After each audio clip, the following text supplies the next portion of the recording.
Okay.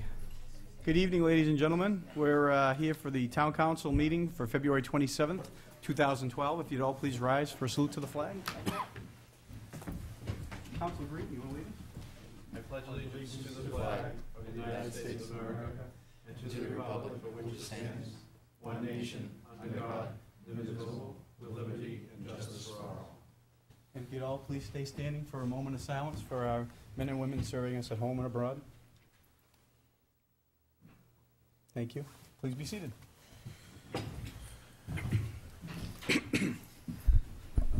Okay, Chief McCaffrey.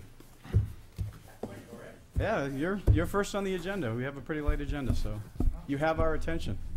Oh, that's very good. Thank you very much. Thank you, gentlemen, for inviting us here tonight to give you a little fire department update, a little fire prevention. It's that time of year again, especially during the winter season when we have a considerable amount of fires. I brought with me firefighter paramedic Bruce Hollowell, who's one of our public educators who is filling in for our fire marshal Johnson. Do you want to do that first? Yeah, let's do that. Hey, Chief, can I interrupt you for 1 second? We wanted to do something. So, It's not yours. Chief, you know, normally at town meeting or at a deliberative session, you can relax. We usually give out an award to citizens of the town. Well, this year one of them wasn't there, so we have to give the award out tonight to the citizens of the town. I will, so we're going to interrupt you if that's okay. I will relinquish the floor for a kind citizen anytime. So folks, thanks.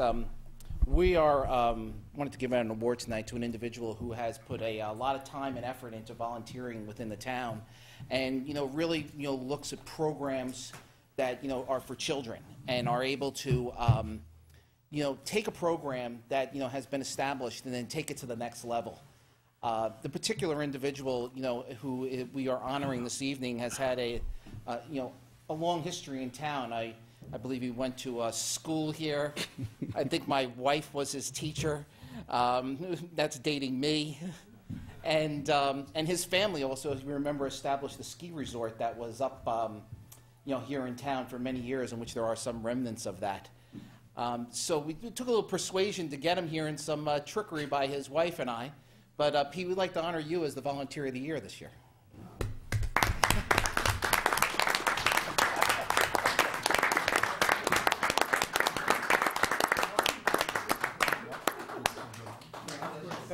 Now, we appreciate Let's go down. what you're doing because you're taking it to the next level with the World Series tourney and everything else. It's really a great thing you're doing for the town, so thank you. Okay, appreciate it. Thank you. Thanks a lot, man. Thank you.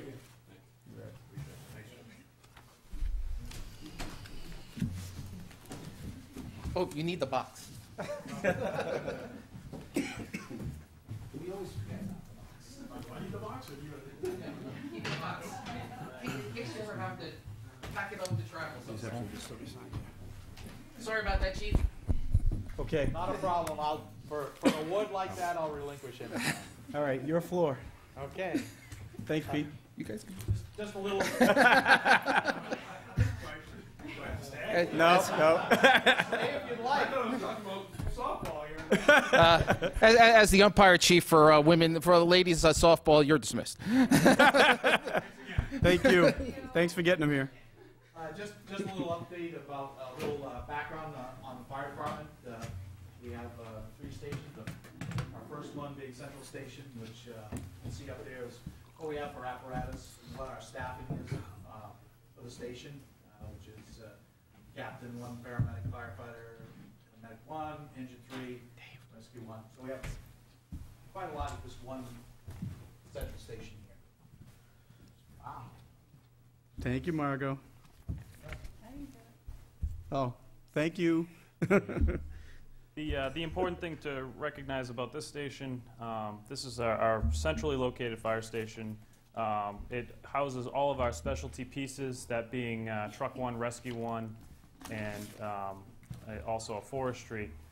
A lot of people don't realize that the fire service has certainly branched out over the last 20, 25 years or so. And we're covering a broad spectrum of of services now. And with that being technical rescue, confined space, hazardous materials, auto extrication, the taking over of the advanced life support ambulance service, all those things have kind of really expanded our scope of practice from just being what most would describe as a fire department to really what we are now is public safety, a public safety department. And that station houses all the apparatus that we would use in all those technical aspects.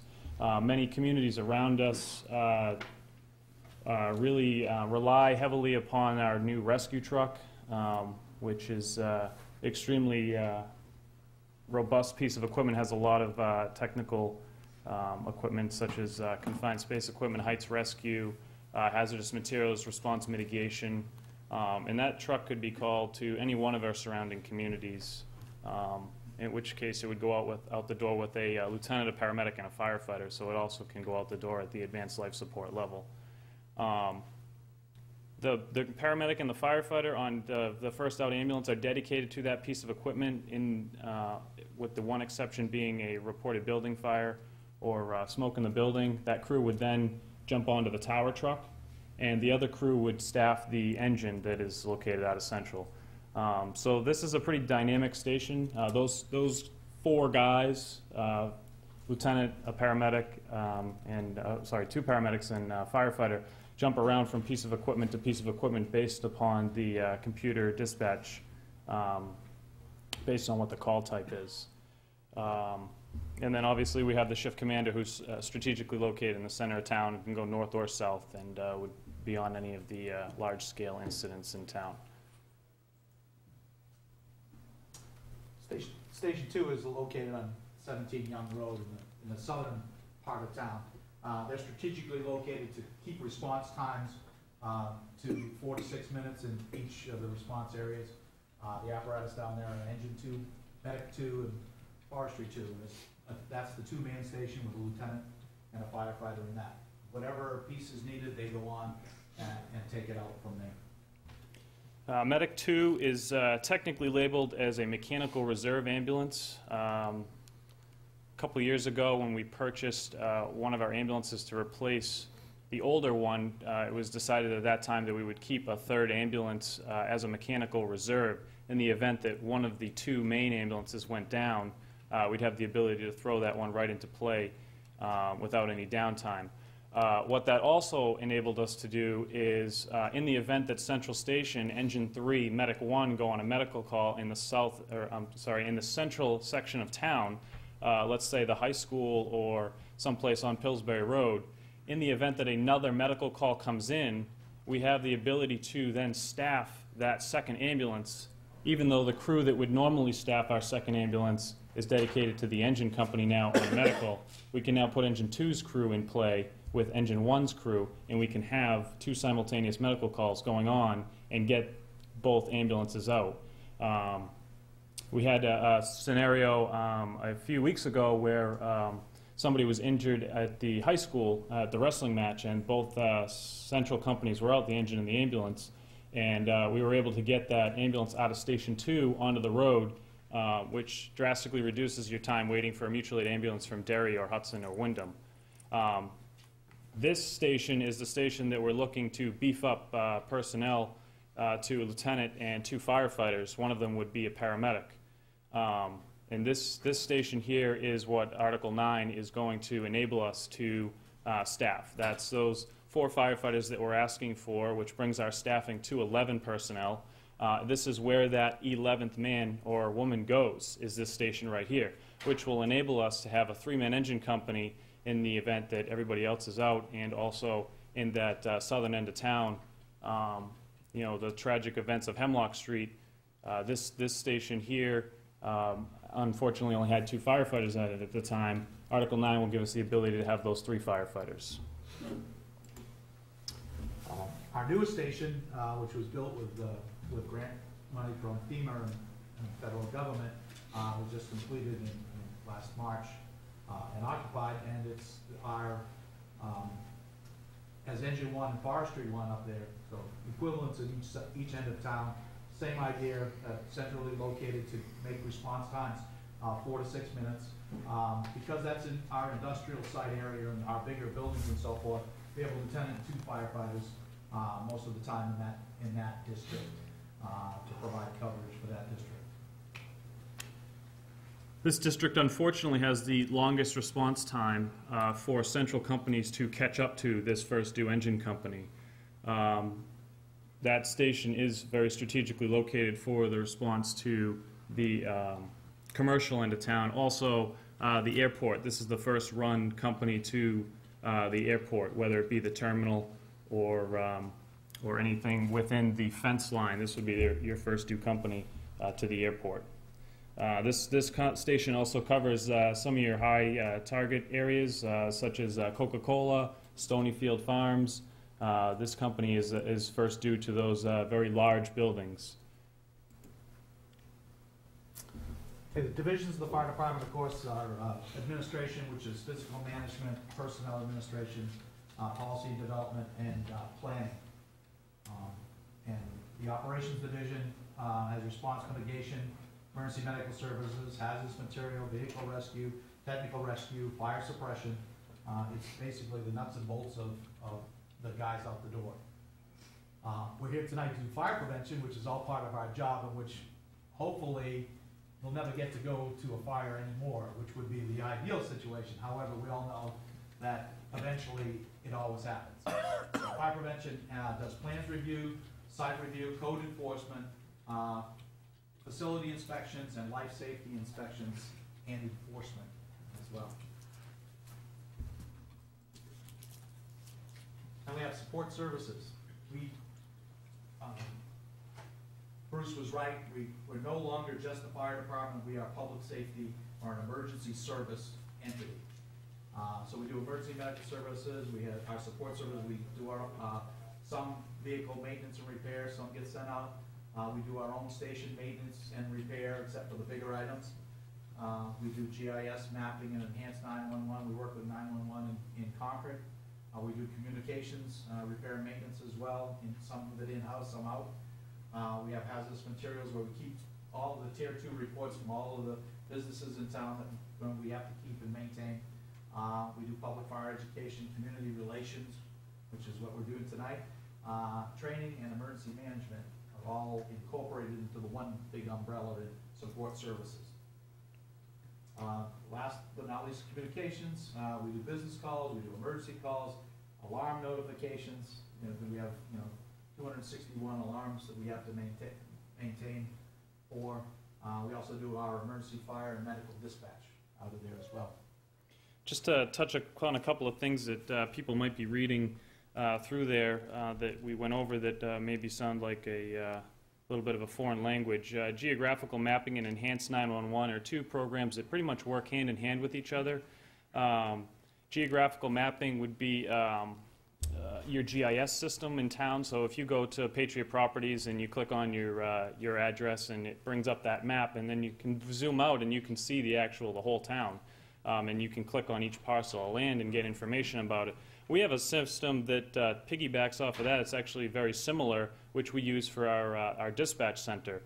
So when the dispatcher types in the address of the 911 call, it actually comes up with a form of that map. And also on that map, we have overlays of where fire hydrants would be, helicopter landing zones, large target hazards, and with that, each company can select a information. We can get information on the road about each facility. So if we're going to Stonyfield Yogurts, the shift commander can look up on his computer through that mapping software, which is also tied into our dispatch software, and we can actually get information about hazardous materials within that building that we're responding to. So it's not only a safety measure for the community, but it's also a safety measure for your firefighters as well, so that we have a little bit of education about what's in some of these buildings before we go in. And that ties into, like the chief was saying, those Tier 2 reports. Basically what those are is every business in the town that has a certain amount of hazardous materials within their facility has to report that to the fire department. And when they do that, we put it into our database so that when we're responding to those locations, we have that information.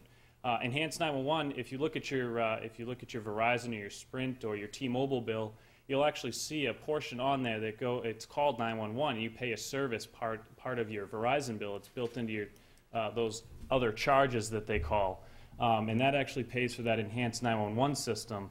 Basically, what that means is when you dial 911 from your cell phone, we can pinpoint you. Well, 911 can pinpoint you and provide us with your coordinates up to about a 5-foot error factor. So it's really helped with not the interstate, for example. We'd go for calls on the interstate, and you get a million calls. Nobody ever knows where they are on the highway for some reason. But that enhanced 911 really gives us the ability to pinpoint exactly where they are, so we can cut down on those delays in response times. Okay, as you can see, this is just an update of our emergency response history. In 1990, we were doing 965 emergency responses, and in 2011, we were doing 3262 for emergency responses. So in that short period of time, we've nearly tripled our responses. And people think we just make up emergency responses. These are actual emergency responses.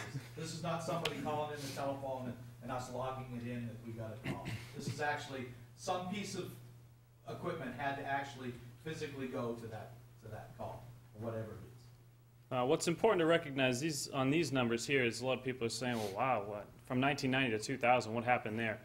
In the history of the town, in 1996, we took over the ambulance service. And anytime you take over an emergency medical service, your call numbers will greatly increase.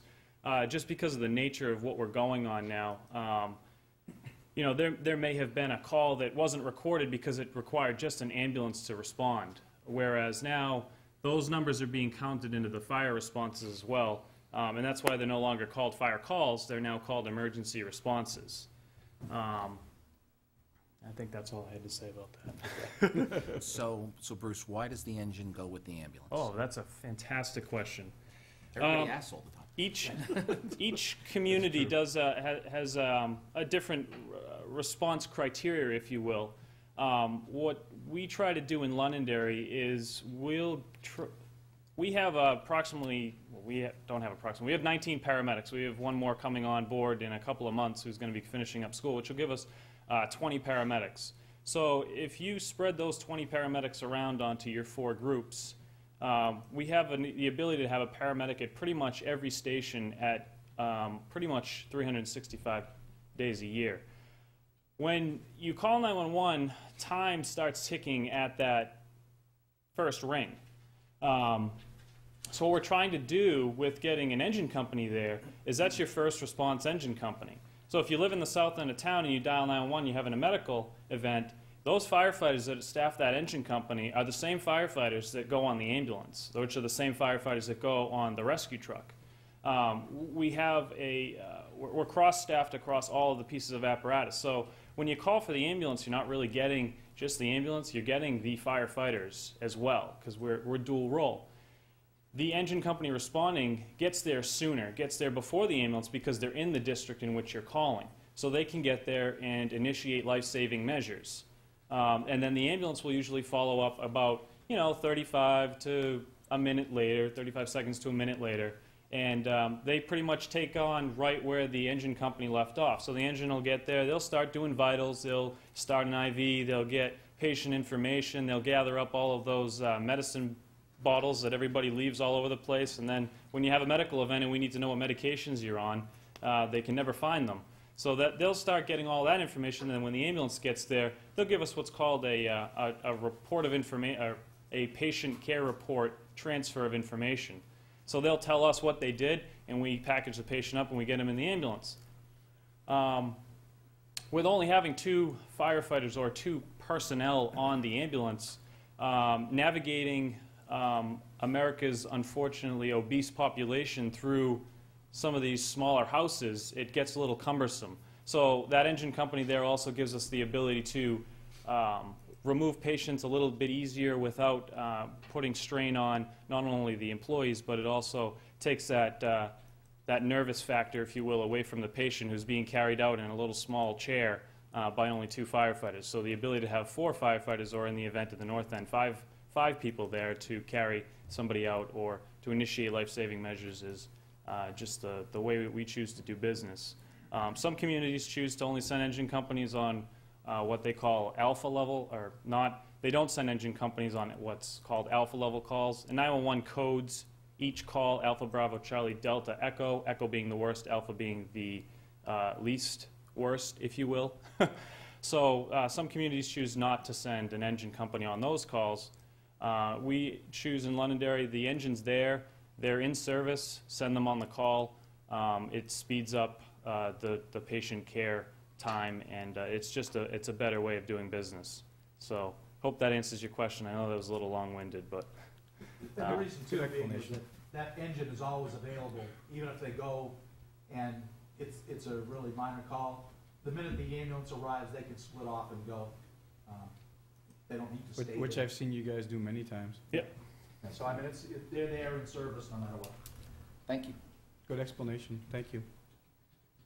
So- Okay, this is just Article 9, just for everybody's information. That's the council has supported this. That's 4 additional firefighters to increase that shift staffing to 11, which makes the south end to have the same as the north end, pretty much.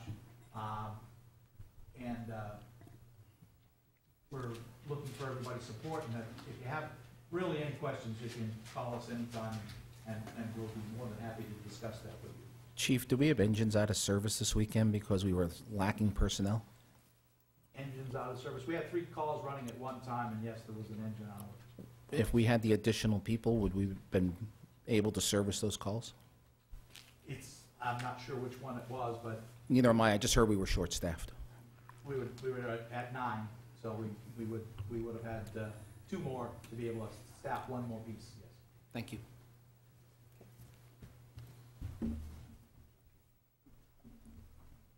The big thing with this is we really want people to call. If you have questions, please certainly call and stop by.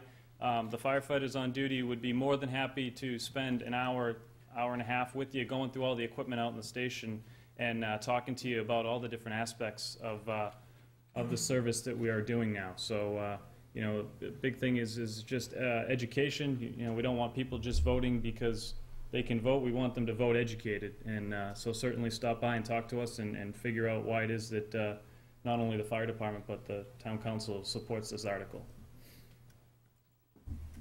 So we've been talking all about what the fire department does for you, which in turn is really your fire safety, if you will, because in the unfortunate event that you do have a fire, or you do have a medical event, or you do have some type of emergency call that affects not only you or your family. So we've talked about what it is that we would do in a reactionary state, which is something bad happened and you had to call us. So this is our little education plug on how to stop those bad things from happening.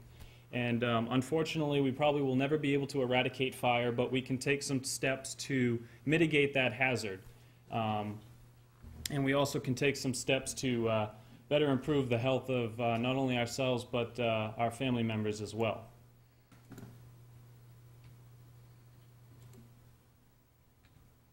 So building fires happen at an increased percentage in the winter, and that simply just has to do with the fact that it's cold and people are trying to use sources of heat to keep themselves warm.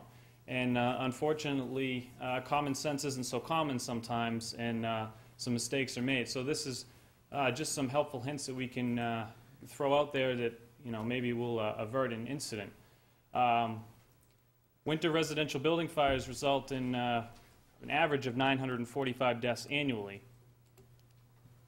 and also account for 3,825 injuries. Now, you may be thinking to yourself, wow, that's not really all that much, but if you think that when we consider winter as only December, January, and February, for 3 months, that's an awful lot of people to die and awful lot of injuries to occur, and an awful lot of money in lost property. So how do we fix those? We'll get to those. But fires in our 1 and 2 family dwellings account for 67% of all winter residential building fires. And that statistic pretty much ties true to your summer months as well, because fires in your 1 and 2 family dwellings is pretty much our bread and butter operations. Residential houses or residential building fires are your greatest risk of being affected by a fire. You know, so many people say, well, you know, I live in the country, or I live in a small town, or I live in a moderate-sized town. We don't have the big city buildings or the big city blocks that many of these cities have. And but that doesn't change your risk of fire, because your risk of fire stays the same in a residential building, whether you're in a city or you're in a town. Fire knows no difference whether you live in the city or a town. I had a question for you. Sure. With the slew of Manchester, I've been reading and seeing a lot of fires in Manchester. They certainly have been burning, that's for sure. Yeah, they've had quite a few. My question, I guess, is have you guys been helping with coverage? Yes. For the Manchester stations? They had that recent one where the 7 people were trapped. Our truck went to the scene for that one and assisted them there. And I'd say we've probably been this winter half dozen times to cover. Almost a dozen times to cover. Yeah, they've had a lot. And a lot of it's been multiple dwellings. Yes. Yep. Yeah. Residential buildings. 1 and 2 families are usually what gets us, and Manchester certainly has quite a few of those. And out of the, just take Londonderry for instance, out of the 77, what we classify as building fires that we had last year, over 70% of them were 1 and 2 family residents. So that's our bread and butter too. It doesn't change just because it's Manchester or Nashua. 70% of the time that we're going to a, quote, building fire, classified building fire, it's to a 1 and 2 family dwelling, right here in Londonderry. And unfortunately, these are the fires that have the highest level of life safety issues as well. Because this is where people live. This is where they spend a greatest majority of their time. This is where they are the most vulnerable to fire, because they're at home, they're sleeping, which is another statistic. Fires generally happen the greatest at night when everybody's sleeping, because they have that time to build and get going without anyone noticing them. So, single family is not only the highest risk to the community, but they're also the highest risk to firefighters. These are the buildings that we kill firefighters in every single year, and it's because they are what we're in the most. And unfortunately, there's alterations to buildings, and there's a huge amount of fire load in single-family dwellings. I know that my basement is chock full, and I wouldn't want anybody to go trying to crawl around in there. Those are the reasons why we have fires. And when we do have fires, unfortunately, there is a loss of life, not only to residents but also to firefighters. So that's why we need to work on making it a little safer for everyone. So cooking is the leading cause of all winter residential building fires, and I'm pretty sure that statistic ties pretty true whether it's winter or not. Most fires begin in your kitchen, and that just comes down to the pure fact that that's where you mostly have open flame in your residence, and you put stuff on top of it and hopefully cook it. Can I ask you a question? Sure. On the cooking issue, besides calling the fire department, if someone has a fire, a cooking fire, besides calling the fire department, if they want to take action themselves, do you have a recommendation for any special type of fire extinguisher to use or to not to use? Best thing to do is get yourself one of those Home Depot specials, if you will, fire extinguishers. They have them in the fire alarm aisle. Get one of those, and you can mount it underneath usually the kitchen sink cabinet's probably the most inconspicuous place, if you will. Those will work great on basically your basic stovetop fire, if you will. When we get into grease fires, those complicate things slightly. That extinguisher will work on a grease fire, but the best thing that you can do is put the lid right on top of whatever oil container is burning. if you feel safe doing so. Obviously, the safest thing to do is to just evacuate your house and call the fire department, and we can come take care of that for you. But if you wanted to take a couple of quick measures on your own, you felt comfortable putting the cap on, that would be number one best thing you can do. Number two best thing you can do is give it a couple of squirts with that fire extinguisher, then evacuate, call the fire department. Basically what that does is it probably won't put the fire out, but it'll put it into check that we can get there and get that property conservation and get that stop on the fire. The number one thing you do not want to put on a grease fire is water.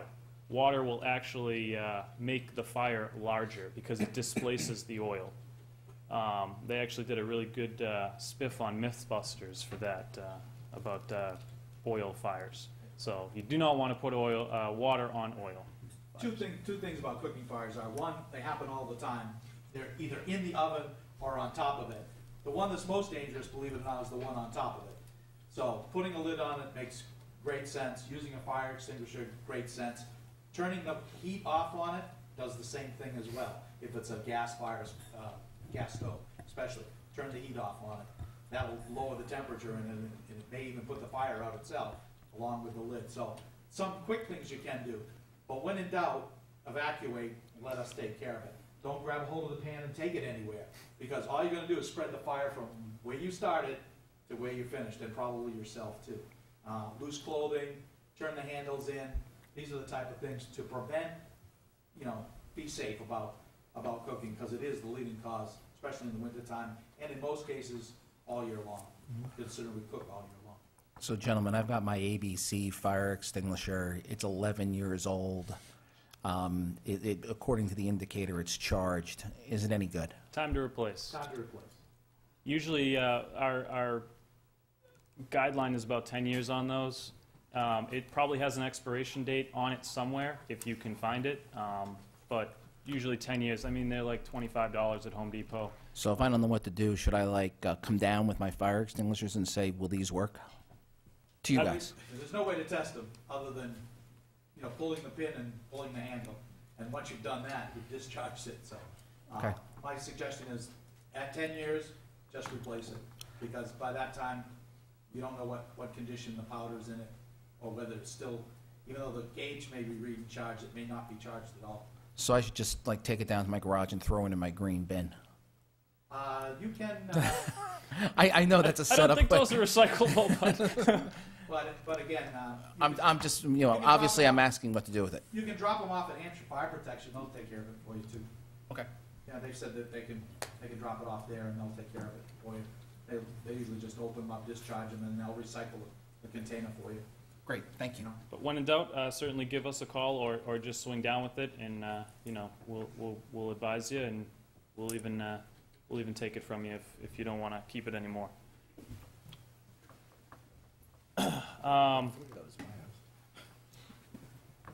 So December is the highest in the 3 winter months out of January, February, and March. So a couple of things we can do to mitigate those types of incidents is we want to have our furnace, our boiler, or whatever heating source you're using in your residence, you want to have that properly maintained and checked annually by a licensed HVAC company.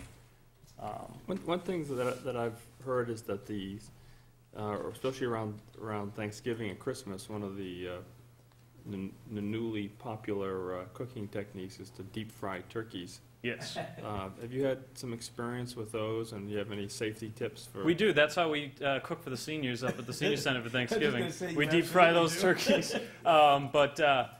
Yeah, number one is it's got to be done outside in a well-ventilated area, not next to your residence. We usually like to see them about 5 to 10 feet or so from the building. Certainly off the deck, right? Yes, off the deck. Off any flammable surfaces. Or anything that is attached to your building. Decks are a large number of outside fires that we do that get inside, unfortunately, is the grill on the deck. It's greatly convenient, but very dangerous. So we want to keep it away from your building. You'd want to have the cap right there because obviously water's not going to do us much good, especially with all that boiling grease. So you'd want to have the cap right there. And you want to keep your propane tank that you're using to heat that a safe distance away from the flame. The reason why they give it a 6-foot hose is it should be 6 feet away. So, also, don't unthaw your turkey completely before you decide to fry it, because that's what expands within and boils the oil over and into the flame, which causes the fire. So, that's the biggest thing about turkeys. People take the frozen turkey and think that they can fry it. Creates an explosion. Yes. We'd also want to keep our children and our pets away from this boiling oil at that same time.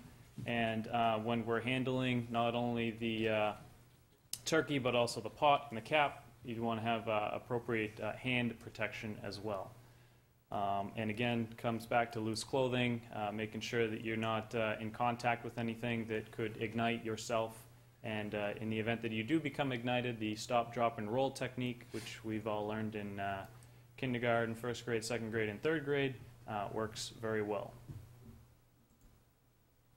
Have your chimney cleaned and inspected by a chimney sweep annually. This is something that I think we all overlook sometimes, unfortunately.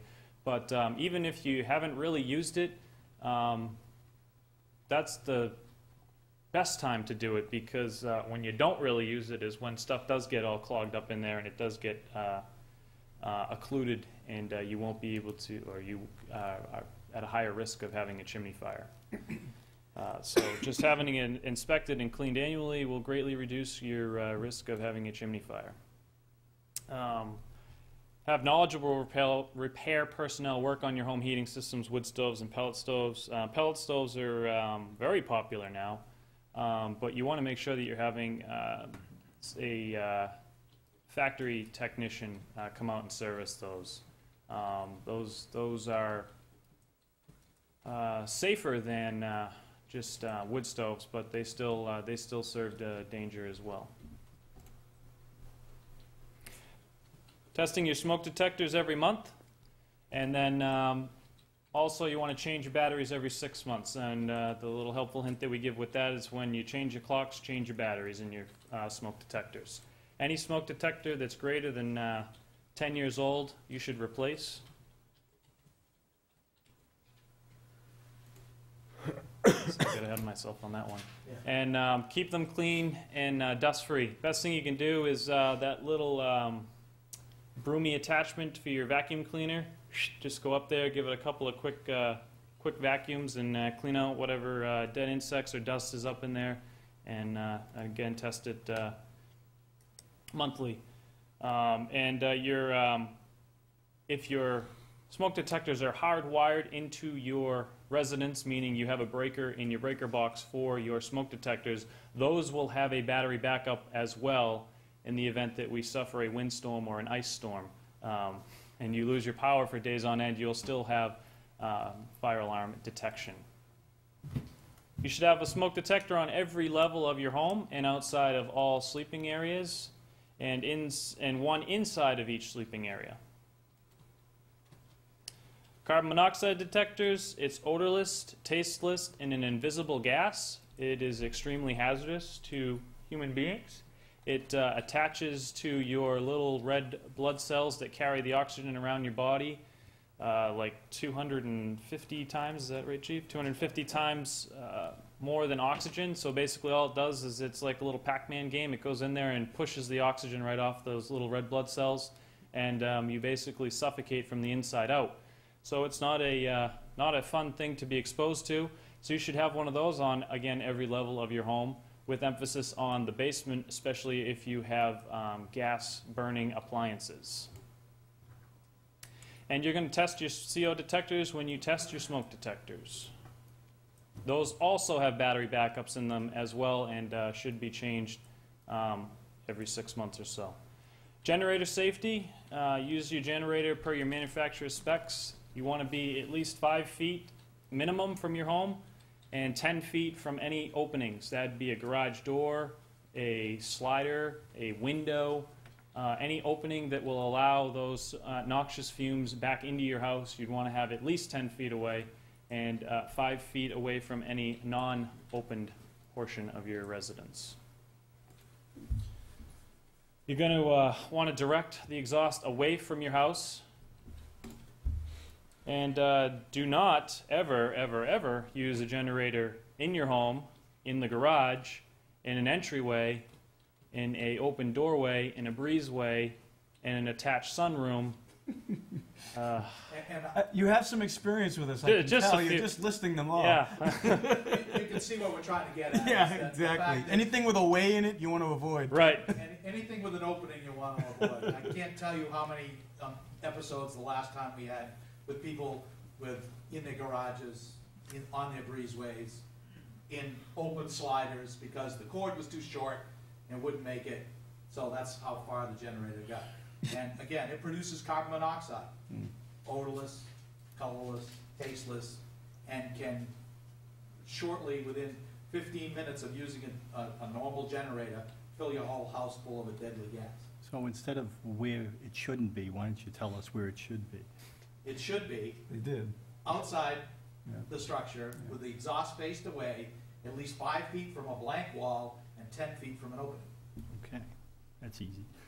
He just wanted to list the ways because people are apparently using a lot of them. During the ice storm and the windstorm, we actually sent the engine companies out, and I mean, they just drove around neighborhoods and looked for improperly placed generators. And you know, people are just trying to keep the lights on and keep the house heated and avoid breaking pipes. So you know, these are just things that we overlook. But at the same time, I can't tell you how many carbon monoxide poisonings we went to over those two incidents just off the top of my head. You know, they weren't extreme cases, but they were being exposed to carbon monoxide nonetheless. So, you know, in the event that you have any questions or you have any doubts whatsoever, 432-1124, we'll come out and tell you the best place to put it and talk you through it. If someone suspects they may be experiencing carbon monoxide poisoning, what would be the symptoms that they would look for? So at low levels, your symptoms will be like the flu: nausea, lethargy, tiredness, weakness, headache. When you get into higher levels, you start to get rosy cheeks, grogginess. Your level of consciousness will begin to decrease because you're basically being suffocated from the inside out. So if you're experiencing any of those symptoms, you should certainly call 911 and evacuate yourself from the residence. If you have a carbon monoxide detector within the residence and it goes off, what we would ask you to do is grab your cell phone, walk outside, close your door, leave your house closed up, make sure you have yourself and all your pets out, and call us. Because what we can do is, what happens is people open up all the windows and doors and all the carbon monoxide goes out, and then when we get there, it's, you know, like it's trying to find a needle in a haystack to figure out where the carbon monoxide is coming from. So if it does go off, get out of your residence, take your family and your pets, go out and sit in the car, not in the garage, in the driveway, and keep your house closed up, and then we'll come, and we actually have meters on all the engines that just reads the carbon monoxide levels within the residence, and based on what floor, we can figure out what appliance or where it's coming from. So another question on the generators. Some people bring them out, and they're obviously in the winter time, it's snowing and raining, and they're concerned about their generators, believe it or not. So what's your thoughts about the water protection of a generator? I mean, basically, are they pretty well self-contained, or? They do have, remember, we're plugging, it's an electric device, we're Right. plugging electricity into it. And yes, they don't do well in driving rain and a lot of snow. So my suggestion is if you have one of the pop-up tents that you can put up just to keep the rain off of it, it makes good sense to protect your generator. Most of the newer models of generators are much better protected than the old versions.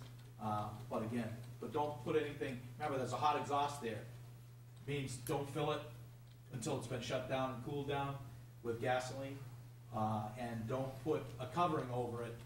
It will trap the exhaust, and it also could contact the hot muffler and ignite whatever it is. So. Because I think that's been the biggest challenge is people are trying to obviously protect the wiring that comes out of the generator going back into their house, and Right. they're saying, okay, well, it'd be safe in the garage with the garage door open. Obviously, you just educated us not to do that, but that's been the real, challenge, is trying to get that generator to be safe, and when it's out in, wind and snow and ice and rain, trying to, weather the elements, if you will, Yeah, the best thing to do is create a little structure to block the wind and the rain from it if you can, something that's away from it. And not As wood. long as it's outside, as long as it's away and has, good ventilation, is not a problem. What I did at my house is I just took a piece of plywood and put 2x4s at all four corners and screwed them from the top, and it sits up about, I'd say about 4 feet or so, just above the generator. It keeps the water, for the most part, off of it. And the other thing you can think about is many people have above-ground pools, and you've got an above-ground pool deck, which is generally separated from your residence. You can throw it underneath there. As long as it's not near anything combustible, being underneath that deck, it's still got enough breathing room that it can do what it needs to do, and it will ventilate itself. But you can throw it under that as well. But as long as it's away from the residence and away from any opening within your house, you should be pretty much all set. Thank you. And again, don't fuel it while it's running. Make sure it shuts down and cools off. Don't make your own cords. You don't want to have two. The cords were designed with a male end and a female end. They shouldn't have two male ends. So just make sure that you're using whatever the manufacturer recommends to power your residence. And it's not a good idea to be backfeeding into your panel through your dryer outlet. Remember, you'll be backfeeding into your neighbors and out the pole. Right.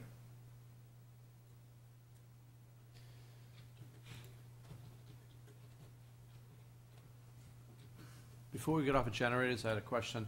Sure. When PSNH was here, I asked if there was any grants available. I mean, with the way that we lose electricity in Londonderry, I mean, obviously in New Hampshire, but I mean, especially in Londonderry over the years, it's tripled, I think. And obviously I asked them, but I didn't know if you knew of any grant opportunities that could be coming down the pipeline for that installation of a generator. We have not seen anything come down from FEMA or anything else as far as home generators. Right. They do have for critical infrastructure facilities, they do have a program for that.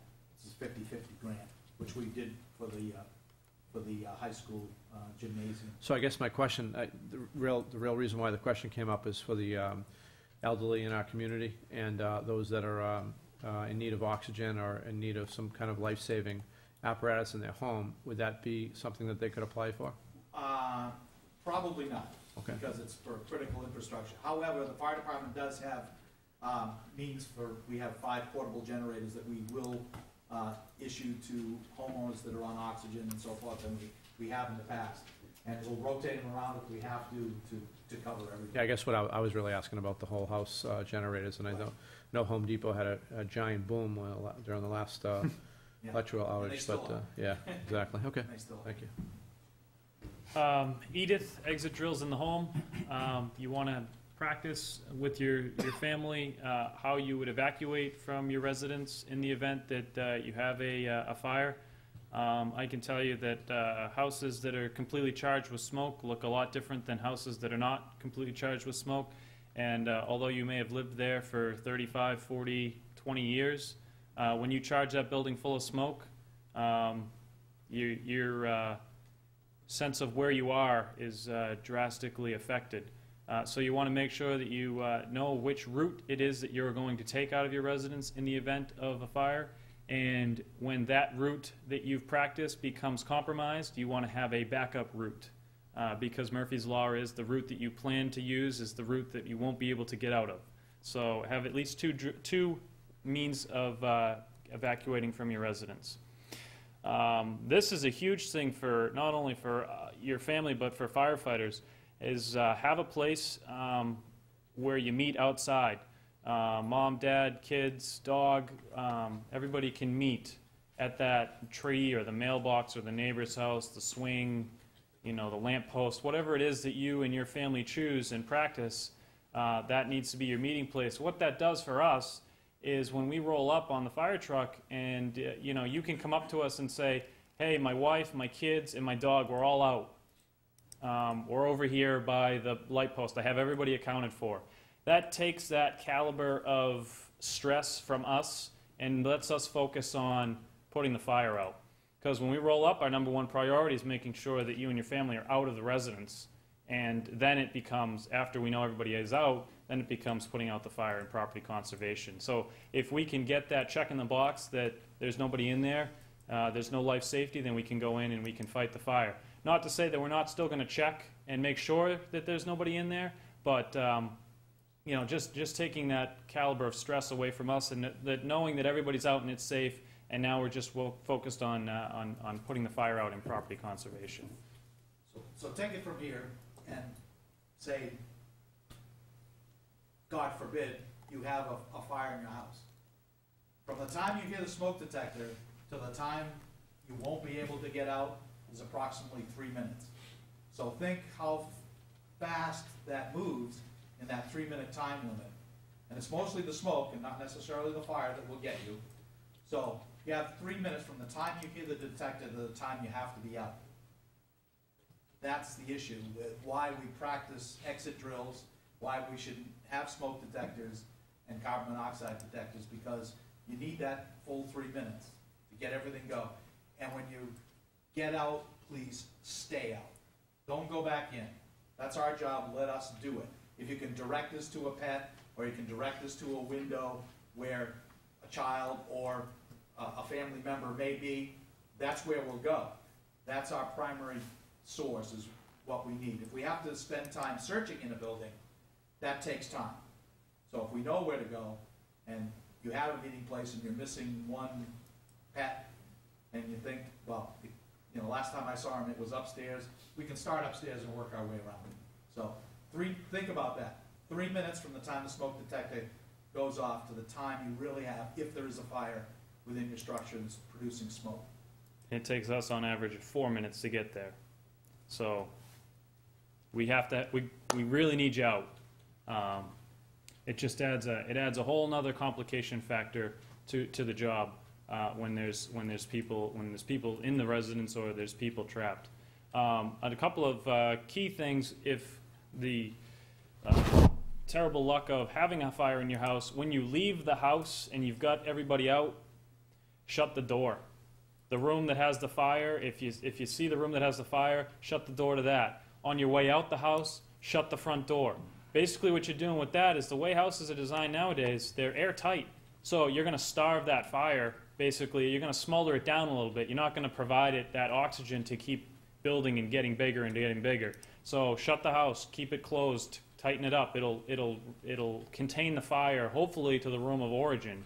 And again, like the chief said, don't go back in. If there's somebody trapped in there, or there is a pet in there, I can guarantee you, with you in there without breathing apparatus, without protective gear, you will not find them, and you will then become another victim that we have to get out.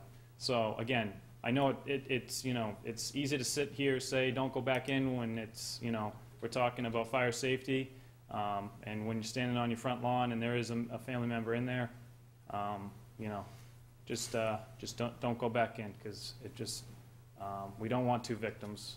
We don't want any victims, but one victim is easier to deal with than two victims. And part of fire prevention is teaching self-preservation. If you realize that you can't get out and you're trapped in an upstairs room, for instance, exactly what Bruce said. Close the door. Stuff a towel underneath the door. Go to the window, because 9 out of 10 times we're going to go to that window, especially if we know that there's somebody there. Open it up a little bit, hang something out of the window so we know that you're there if you can't physically get out the window yourself. It's a third story or it's higher than what you think you can hang out and drop to the ground. People who don't have good mobility, that's what we need to do. We need to make sure that they understand self-preservation. Put something between you and the fire and you and the smoke. And we'll do our best to make sure that gets taken care of the first thing. Again, our first priority is life safety. We'll forget everything else except life safety. Typical thing in the Manchester fire. They didn't fight the fire at all for the first 10 minutes. They just went for people on balconies and in windows, trying to get as many people out as possible. Hold the center stairway and let the people come out. They didn't spend time fighting the fire the first time. We do the same thing, whether it's the city of Manchester or Londonderry, we do the same thing. A couple of other just quick points. We had those stickers for many, many, many years that you put on the window of a child. If your child isn't in that room anymore, take that sticker off. Or if your kids have gone off to college or they've moved away, take the sticker down, because we do look for those. So when we get there and we see that sticker, that's where we're going to go. So, you know, unfortunately, if they're not in there, that's where we're going to have started. We don't have the stickers for the inside of the windows the outside windows anymore. You know, purely for just security reasons. Anybody can figure out that's where your children are in the house. So we can acquire stickers that you put on the bottom of the door where the child is, so that when we're crawling around on the ground, we flash our flashlight by it, and it's a reflective sticker on the inside door, which is where we're going to be looking for them. Isn't it sad how times have changed since we were... It's Unfortunate. another thing you can do, Councilor Green, I know you've mentioned this before, you have ADT, that type of system where if it goes off, they automatically notify. That is a huge advantage to you, because you don't have to be home to know that your fire alarms are going off or that something's going on in your house. So that's a really, really great thing to have, is those emergency notification systems that report to an ADT or Brinks Home And Security. not that I'm trying to make a commercial out of this, but they're very affordable. Yeah, too. they're not like $30 a month or something. I know I've looked into $1 a it. day. So I think that pretty much concludes our presentation. We thank you very much for your time. We could have spent all day talking about fire safety, and we could do another whole day on health and fall risks. But if you have any questions, or if you have a group that you want the fire department to come out to and speak about these things, or you want to know about your fire department, you know, feel free. We're there 24 hours a day, 365 days a year. 432-1124 is our phone number, and we're more than happy to answer any of your questions. And the main thing is, if you need us for anything, or the police department or anything, 911 is the number. Everybody knows that now, and that's the common thing. And you will get an operator in Concord who will transfer the call immediately to us. Thank you, Chief. Thank you, Bruce. Thank you very much. Very informative. Thank you. Yeah, just one quick question before you guys go. I know that with the school, you guys have programs and stuff. Do you guys have active communications with the school as far as educating kids? Yep, that falls under me. For community relations, I do all the school contact. So we have a job shadow program at the high school, where high school students can come in and actually shadow the firefighters and figure out if it's a career choice that they want to do. I also go in and do career day at the middle school, and I've participated in destructive decisions, drunk driving lectures over there. We're always looking for feedback, always looking for more suggestions as to how we can better communicate with our younger people. We also have a juvenile fire setters program, which is a program which basically helps educate youths, if you will, on the dangers of playing with fire in the event that they've been caught, you know, experimenting with fire. And that program is available through the fire department. Again, contact us for that. Or you can also get through that with the police department as well. And in the younger grades, we do a firefighter fill program, which is an annual event that we do. Mhm. It's a educational show for the younger kids, as well as we're in and out of the schools. The older kids too, I like it. Yeah. So, All right, well, thank you very much, guys. Thank you. Appreciate it. Thank you. Okay, let's see, we have nothing for public hearing, no old business. We'll go right to new business. Resolution 2012-01, relative to a rail trail agreement with the state of New Hampshire. Can I get somebody to I'll read it. give us a quick one? Resolution 2012-01, relative to the rail trail agreement with the state of New Hampshire. First readings 2/27/12, adopted 2/27/12. Whereas Londonderry Trailways has been actively involved in the development of passive recreation opportunities in Londonderry, and whereas Londonderry Trailways received authorization from the council pursuant to Resolution 2010-15 and 2011-11 to investigate and report on potential uses of the abandoned railway in North Londonderry, and to negotiate a rail trail agreement with the state of New Hampshire, and whereas Londonderry Trailways has successfully negotiated an agreement with the state, now therefore be it resolved that the Londonderry Town Council authorizes the town manager to execute the rail trail agreement with the New Hampshire Department of Transportation. So moved. Okay, motion? Can I get a second? Second. Motion and a second by John. Okay, gentlemen, you want to tell us what this is all about? Sure. Good evening. This is Bob Sarr, 4 Mountain Home Road. Bob Rimmel, 2 Fay Lane. And I'm Matt Karen, 84 Pillsbury Road. And thank you for your time this evening and your attention at previous meetings. What we're requesting tonight is an affirmative vote from the Town Council to enter into a rail trail use agreement with the state of New Hampshire. You'll recall the rail trail opportunity is a 6-mile trail, runs in the north end of town from the airport down to the area of Seasons Lane on Route 28. It's the abandoned Manchester-Lawrence Railroad bed. And other towns in the area have already have completed or have underway work on their trails. So eventually, it has the potential to connect to a 22-mile network from the state line down in Salem up to Concord. And in fact, Methuen, we recently learned, Methuen's actually working on their section that runs from the state line south down to Lawrence. So, when we last spoke, the Londonderry Town Council authorized Resolution 2011-11 that authorized Trailways to investigate fundraising opportunities as well as to coordinate the development of a rail trail use agreement. I want to give you a brief summary of what we've done on that resolution that you authorized us. In terms of funding and grant opportunities, we've been investigating several opportunities, but one thing that became clear to us is that when we filed these grant opportunities, we needed 2 things in place to rate higher in terms of being able to get the opportunity. One is a preliminary engineering study for the rail trail. And so we became aware of this last fall that we need to get that in place. Trailways is privately funding that through donations. We're 75% complete on raising those funds. We expect to be completing that in the next month or so. And we plan to enter into, to engage VHB Engineering out of Bedford, who has a long track record both in the area as well as with rail trails nationwide, to do that preliminary engineering study. So that's something we're funding ourselves to the tune of about $10,000. The use agreement with the state, or the property owner, in this case, the State Department of Transportation, is the other thing that we need to have in place before we can move forward with the grant, a grant application. And so since you had authorized us to coordinate that, we met with the state. They drafted an agreement. It is very similar to the agreement that Salem is about to sign or has just signed. So this is kind of, I guess I'd say it's kind of boilerplate template with the state at this point for these agreements. So the resolution that you have before you tonight would authorize the town manager to complete that agreement so that we have it in place for the round of funding opportunities that we see coming up later this year. And with that, I'll open up to any questions that you might have.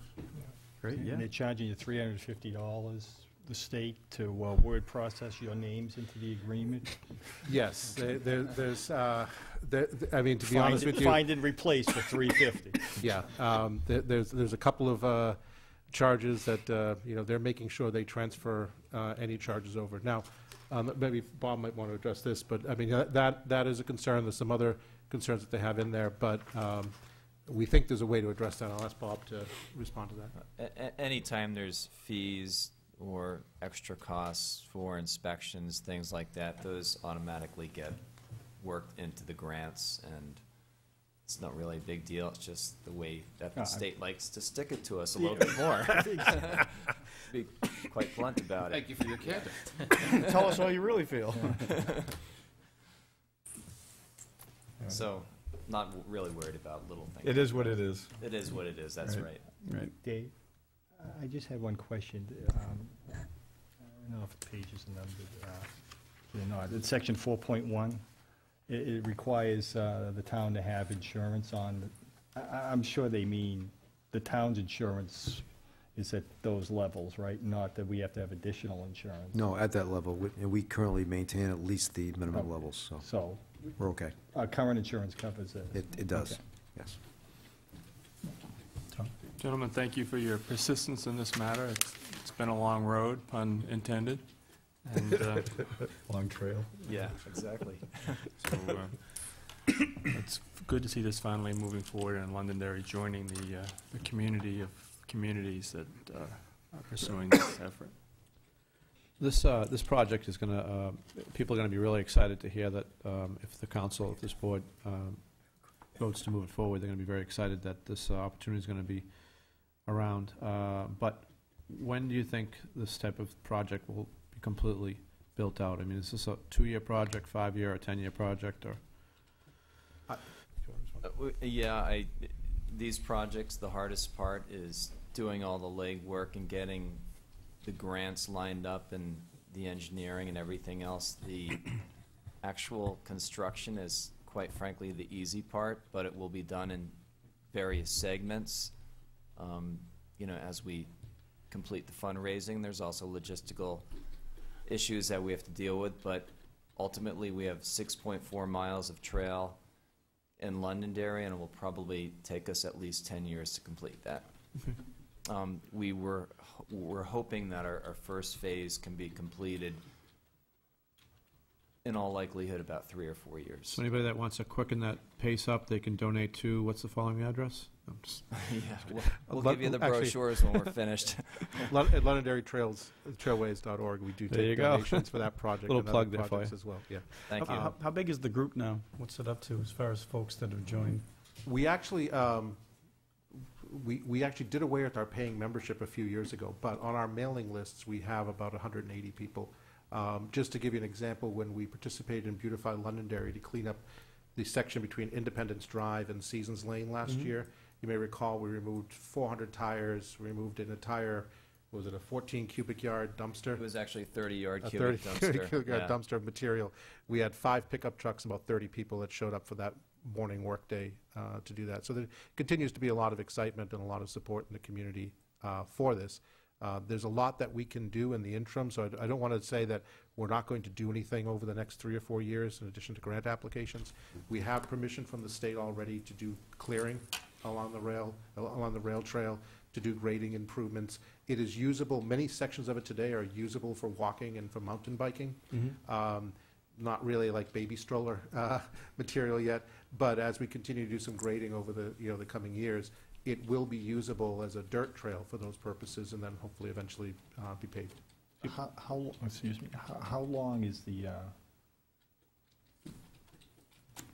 area, the trail that is covered by this, the rail bed, I guess? 6.4. This runs from the Manchester Town Line at the airport. You may recall the airport actually took the old abandoned rail trail. They took, I think it was 4 miles of it by eminent domain up in Manchester. But so it runs from just past Harvey Road by the airport, south all the way to 28 in right across from Seasons Lane. So that's 6.4 miles? The 6.4 miles includes the section 2 of the Manchester Town Line and to the Derry Town Line. We have had conversations with both the airport as part of their master plan review they did a couple of years ago, and they are supportive of connecting the trail. And in fact, they are selling a piece of the rail trail north of the runway to Manchester Moves, which is the organization that is developing the rail trail in Manchester. And they're supportive of a route that follows along Harvey Road on the east side of the airport. So it eventually will connect to? So it'll connect on that side, and then on the south side, we've had conversations with Pillsbury Realty, and they are, as you know, they are, They're very interested in the development of the trail. Yeah, they're very Absolutely. supportive of alternative transportation on their property, so they're supportive as well. In both those cases, it probably won't run exactly where the old railroad used to run, because of roads and stuff that are there now, but they're both supportive of a contiguous trail on either end. If you go up to the airport access road bridge and you look down, you can see the old rail trail. Actually, believe it or not, that's the trolley. Oh, that's the trolley from Cohoes? Yeah, that was the trolley going over to Cohoes. If you drive along Harvey Road. Well, it looks like a trail. It does, yeah. And that's actually that's what I thought it was. usable well, but a lot of that's on private property. So that's why we're not pursuing that one. The rail trail is the state property. But you can see it, going into the woods in North Londonderry by Wallboard Supply, and then it comes out up on Harvey Road. Right, it goes As you're behind the driving on Harvey Windermere Road, you condos, cross right past over a North little. School. Yep. Yeah, you'd cross over the little Yeah. Cohos, there's a little bridge there. Yep. And if you look off to the right, you can see it going into the woods there. Yep. So it'll end right next to the Aviation Museum. I guess that might be a Right, good landmark for that's a good everybody. landmark for It it. comes right out there. Right. Yeah. Yep. And all the towns around us are just moving forward with the development of the trail. Yeah, it seems like all of a sudden it's just kind of, I mean, I remember for years there'd be little factions of them coming up. I mean, the biggest one I obviously remember was the Wyndham one. Right. I remember that was big. Sure. They were- Yeah, And they it were was the first. It was kind of a mishmash of organizations doing things, but now it all seems like it's kind of rolling a little bit. And that's why I mentioned it, because Yeah. a lot of times people are gonna be starting to talk about this now, it's gonna be in the newspaper, and then somebody's gonna say, whatever happened to, and it's, it's a 10-year project, so it's not something that's gonna happen overnight. Yeah, and the good news is, I think what we're looking at is the sections that will be usable first are the ones that runs by the North School, so that runs right by the front door of the North School, and to the exit 5 park and ride. So those are kind of convenient places. It gives people a place to park. It also kind of gives them some destinations on either end, and may actually help them with commuting along there as well. Cool. And then the ends will be the problematic areas. But if we get the middle built, the ends will be easier. Cool. Any other questions from the council? No, thank you. Okay. All right. Seeing none. All those in favor of Resolution 2012-01 signify by saying aye. Aye. All those opposed? Chair votes affirmative. Motion passes 5-0. Thank you. Thank you very much. And thanks for your continued hard work. It's great. Mr. Chairman, make a motion to accept and approve the minutes of our January 16th and January 23rd, 2012 meeting minutes. Got a motion? Can I get a Second. Motion and a second by Council Farrell. Any comments, questions? Okay, good. All those in favor of Tom's motion to pass the approval of meeting minutes from 16th and the 23rd? Excuse me, I was signify? not at the 16th, so I have to recuse No, myself. you from can, it's that. okay. Is that okay? Okay. Yep, yep. Signify by saying aye. Aye. All those opposed? Chair votes affirmative, motion carries 5-0. All right. Yeah, liaison reports. Start, John? Elderly Affairs is having a series of programs, one a month. I think it's the last Wednesday of every month, talking about every subject from home health care to how to write a will. So keep a lookout for those. And we've had a number of conversations with the airport director as well as meetings attended there. Most of the conversations that center around why we can't get airfares that are more competitive to Boston. And his suggestion is that we complain heavily. But It's frustrating. It really is. it's about 200% more to fly out of Manchester now than it is to fly out to Boston on a lot of the routes. So it's frustrating to the airport director as well. The resolution to it is we need businesses and we need to fill business seats, and that will help with bringing another airline in. So that's kind of the short answer for now. That's all I have. Thank you, John. As a follow-up to that, I know my company's answer to some of that is to be willing to hire limos to drive their employees down to Logan. And they'll eat the limo cost because they're saving it on the airfare. It's a shame. Give you an example. New York metro area for me is $225 out of Boston, $750 out of Manchester. And that's business. Business. Yeah, it's just ridiculous. I had a meeting with the Merrimack Valley Water District recently, and they're in the process now of dealing with they've kind of the go live date is now passed, where Nashua is now running the Pennachuck. So we are working on a scheme now to get paid back some of the dues that we've been paying over the years into the district. So there's more of that to follow over the next several months, but we'll continue to work it, and at some point in time, it may be worthwhile to get the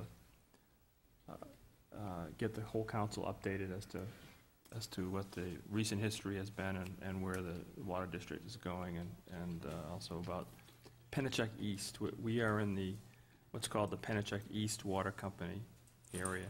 We're on the east side of the Merrimack River, and that's That's, we're in the communities around us that are serviced by Pennachuck East. Mhm. So it's, we just selected, we nominated a member of the Board of Directors to the new Pennachuck, and he's from Pelham to represent Pennachuck East. So I can talk to you about that as well. In fact, it's the town administrator over there, Dave. Oh, Tom Gatos? Yep. Thanks, Tom. Tom? The last planning board meeting was a couple of weeks ago. I don't know, did the check come in, Dave? Check came in on Friday afternoon. Oh. So, So the escrow accounts are now fully Right. funded to pay for the third-party review on the Woodmont project. Okay, I attended the library meeting, and just like last month, the readership is up, usage is up in the library, and that's really all. They did have some budget discussion. They had some commentary for me to take back to the council, specific numbers. I'll do that in private. And then that's it, pretty much. Dave, I had a question in regards to Mr. Falvey et al.'s petition. Where are we on that as far as gathering the information so the council can take a look at it? And well, if a good number of those issues raised have to be answered by the developer. So I know the planning board is essentially, and the staff has taken those list of questions and make sure they are addressed by the developer. But and again, a lot of the questions addressed to the planning board is the planning board hasn't yet gone through the review process yet. So so essentially, while all the concerns are well-founded, they're providing answers is premature at this point. so once it's laid out, then the questions can start to... Right, I mean, now as Tom has announced, now that the escrow has been submitted, then we can sign a contract with the review consultant. They can give us a schedule. The planning board can schedule a meeting as to when to decide whether to accept the application as complete. If it is accepted as complete, that's when the process really starts as to the full explanations of the questions. So there'll be a lot more information flowing after that point. Okay. Then I have a request. Absolutely. How much work would it be, I don't want to create work, how much work would it be to take the slides, and we have all the questions, and just mark them as, this one's a developer, this one's the planning board, expected to be answered during X discussion. Kind of time limit out. And just post that up on the web. Sure. So that, because right now it appears that we're not being proactive to answer the Correct. questions. Correct. So if we just tell them when we're going to answer the questions, it's kind of like telling them when the power trucks are getting here. Yeah, Yeah, Andre made a comment, I think it was in the November meeting, that he was going to have staff do that, so it probably is already done. Right. But I think your idea of putting it on the website is excellent, yeah. It's going to be three categories. Is information provided by the developer, decisions or areas probed by the planning board, and opinions, because some of those are just, I think X. Well, Sure.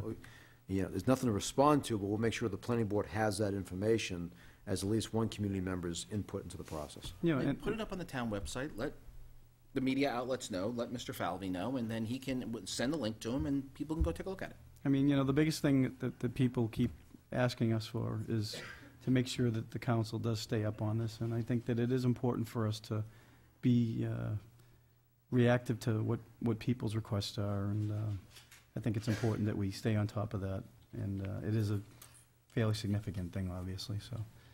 But I think a lot of it, I keep hearing comments about proposed zoning changes, and as far as I know, there aren't any proposed zoning changes at this time. That is correct. Yes, Yeah. that is true. I mean, Yeah. So I'm just wondering where That thought process the comes thought from? process Yeah. comes, because I think that's been, that Unfortunately, information has been told to, I think it's an interpretation that is just not correct. well, yeah, I think that's the case, but it just keeps getting repeated. Yeah, I agree. And the result of that is the accusation that the planning board's not being proactive. And Right. I just don't think that's fair. We don't have a zoning change before us. Correct. Okay. Well, the other thing to that, if you don't mind me mentioning real quick, is that there's been a lot of commentary recently about the town council and how people have said that the council hasn't been reactive to it. I think we have been, as far as respecting the fact that we have a planning board that has the purview and has the ability to make the right decisions, and we trust them to do that. And obviously, we're monitoring things to hear, and monitoring the progression. But I'm not really sure what else we could do. I mean, I don't know, Dave, I hate to put you on the spot, but is there anything more that we should be doing as a council to we have a representative there? Tom's doing, I mean, due diligence. I think we were pretty responsive to the fact that we have a rep of the planning board representing the citizens, and we also made sure that we had legal, our legal representative from the town, i.e. Bart, there to make sure that if there are any questions and then if they feel they're over their head on anything, they can ask. I mean, I think that I think we've been very responsive to I it. guess the question is do you feel that the direction that's been given by the town council to you with regards to this project, i.e., adding an attorney to be involved at every meeting, for our representative to the planning board to be feeding feedback back to you, is there anything else that we're missing? Not at the current time. The council's made it very clear is that this is probably the biggest project this town's going to see in a very long time, and to make sure that the planning board has adequate resources to do the job and to take the town's interest and make a balanced decision. But again, the council's action at this point, it's like the planning board taking action tomorrow or the day after would be premature because they haven't seen the information yet. They haven't received the full explanations of what the proposal is, and the council, in my view, is in the same boat. I mean, it's more reactive at this point to a lot of folks, but reactive to what? There's a lot of questions, a lot of comments, a lot of presumptions, and the way the process is going to work is they'll make a presentation, and the planning board will make that judgment as to what's in the best interest of the community. And I'm sure if the planning board needs any resources, they'll communicate those to the council through Tom or through I, and the council will consider those, I'm sure. And we've been to the charrettes, we've been to the Saturday meetings, we've been to the Thursday All of meetings. us have, yep. We've all been popping in there. We've seen each other in those chance meetings. But you know what I mean. I think we've been keeping our thumbs on the pulse of it. So. Okay. All right. Thanks, guys. Dave? Yeah, meeting next Monday night, and then getting back onto our regular cycle of meetings every first and third.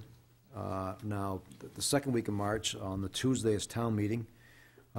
As you all know, we're in the deliberative session process, so all budget items will be voted on by ballot. There's no Saturday town meeting. You folks know that. I want to make sure the public knows that. Mm-hmm.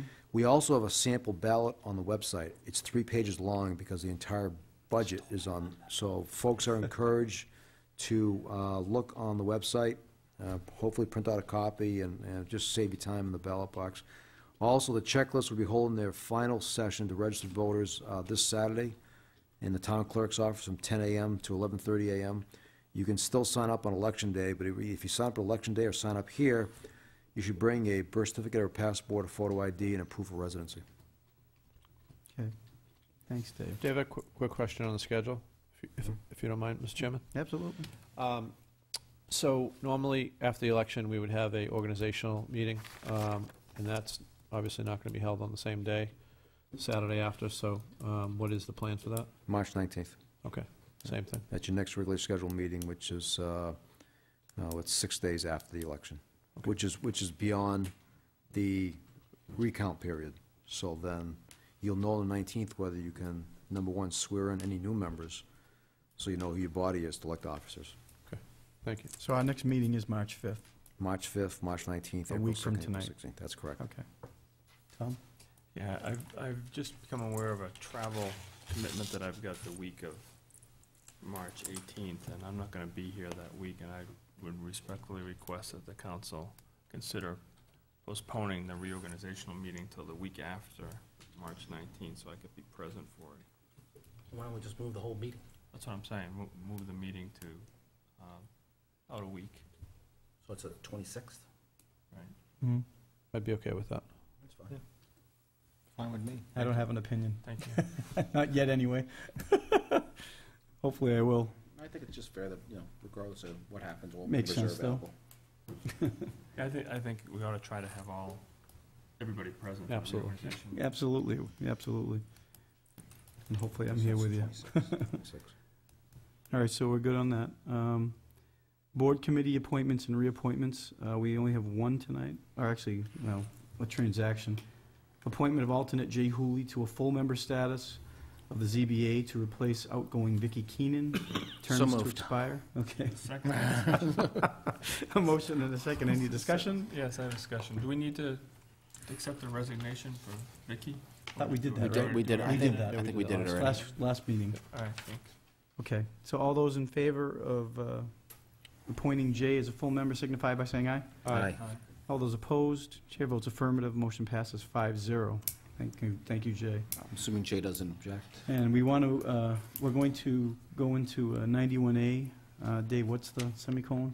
91A, 3, Roman 2, subsection A, Okay, Personnel. yes, personnel. personnel. I, John Farrell. Hi, Tom Dolan. Aye, Sean O'Keefe. Aye, Tom Frieda. Hi, Joe Green. Okay. And the record is 8:20.